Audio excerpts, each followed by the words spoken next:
Halo semua fans Real Madrid dimanapun kalian berada. Jumpa lagi dengan channel Los Blancos, channel yang akan memberikan informasi terbaru seputar klub kesayangan kita semua, Real Madrid. Tapi sebelum itu, bagi kalian yang mau order jersey Real Madrid terbaru musim ini, langsung aja klik link yang ada di deskripsi video ya.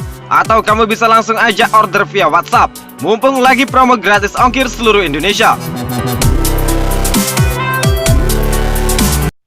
Terus digoda Real Madrid, Kylian Mbappe tetap tak bisa apa-apa di Paris Saint-Germain.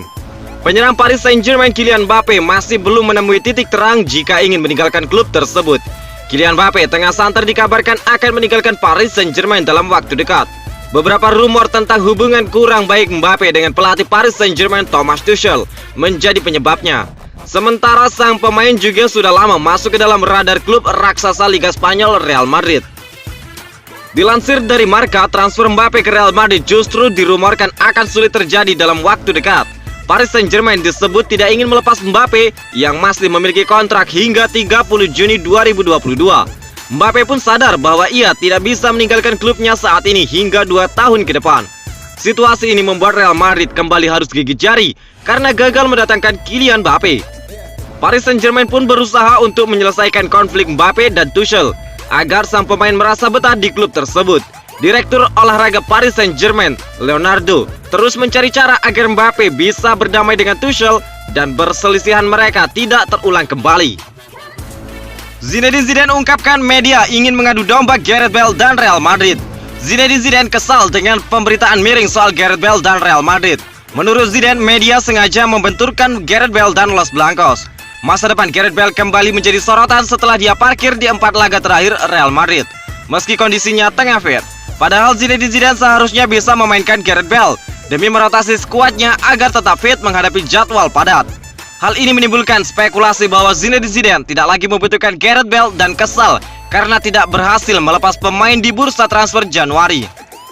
Tapi isu tersebut dipatahkan saat Real Madrid menyambangi Osasuna di El Sadar. Gareth Bale jadi starter bersama Isco dan Karim Benzema di lini depan, sekaligus jadi penampilan pertamanya sejak menghadapi Getafe 4 Januari lalu. Sayangnya Gareth Bale gagal memberikan dampak berarti di atas lapangan, meski diberikan kesempatan bermain selama 73 menit sebelum digantikan Lucas Vazquez. Busquets mencatat Gareth Bale membuat 3 anthems, 81% umpan sukses, 2 kali memenangi duel udara dan 1 tackle. Dia mendapat nilai 6,4, ketiga terburuk di antara para starter Real Madrid. Wajar jika media kembali menanyakan perihal masa depan Gareth Bale usai pertandingan, terutama soal performa buruknya. Zinedine Zidane pun tak habis pikir mengapa media selalu memberitakan yang buruk-buruk terkait Gareth Bale.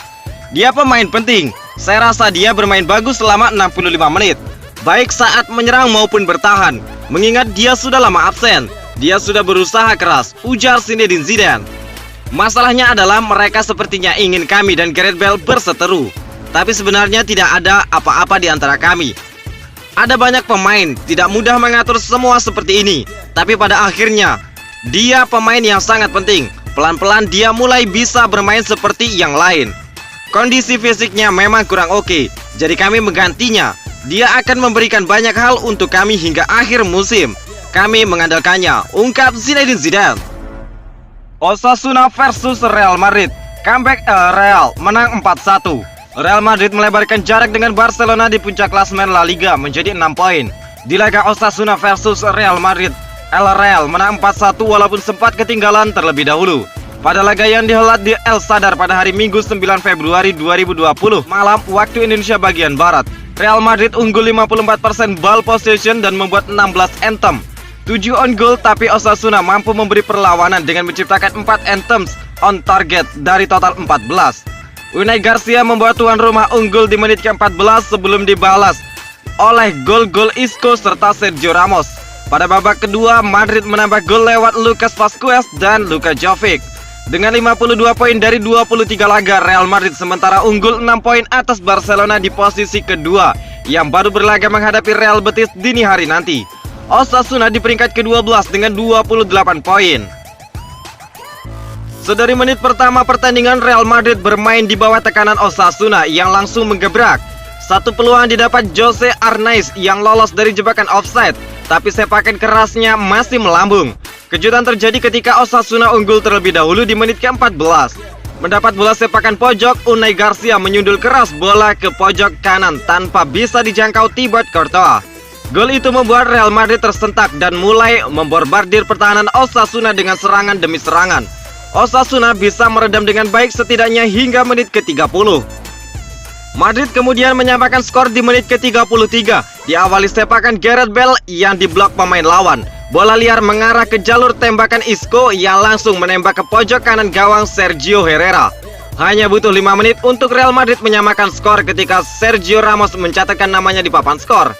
Corner dieksekusi oleh Luka Modric, mengarah ke tiang jauh dan disundul Casemiro ke arah Ramos yang menuntaskan dengan tandukan di mulut gawang.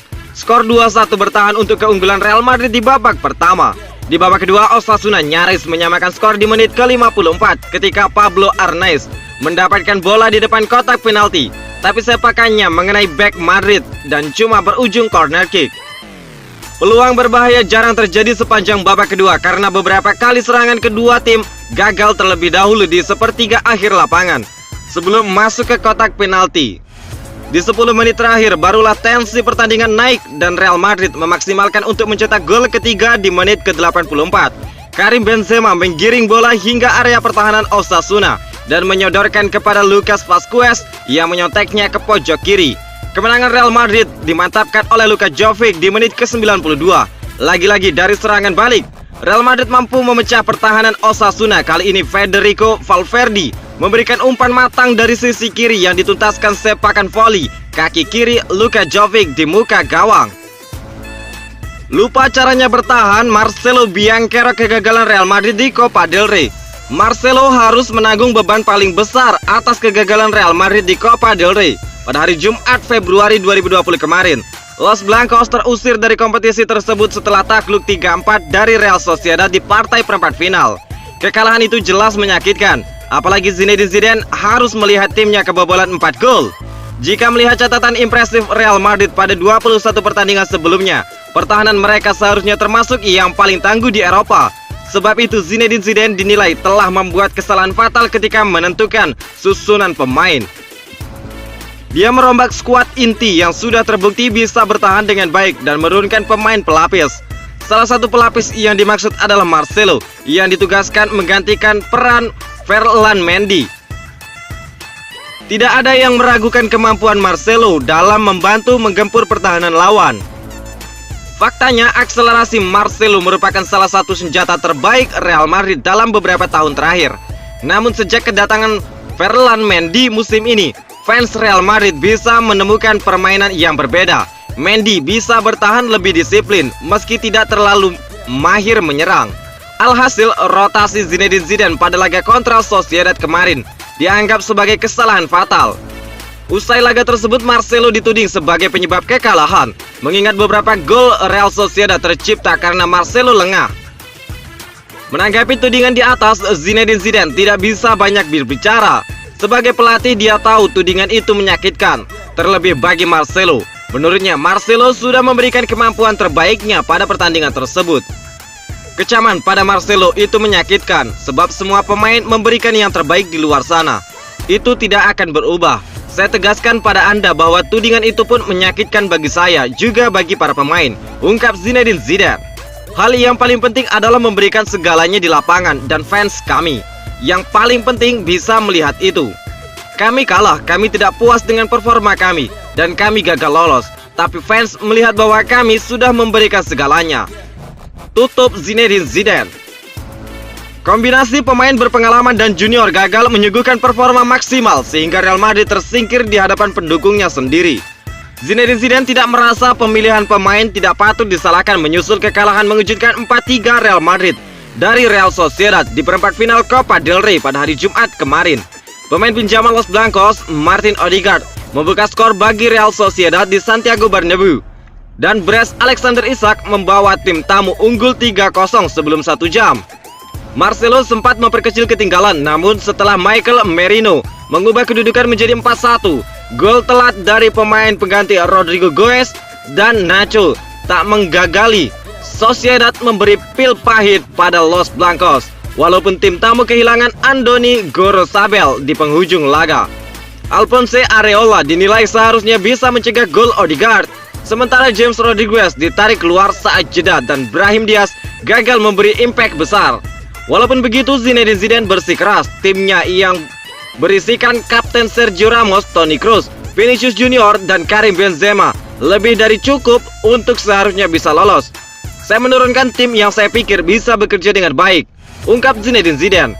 Saya tidak berpikir kami melakukan kesalahan dengan pemilihan tim, tapi adalah rival yang bermain begitu bagus dan itu harus dibayar.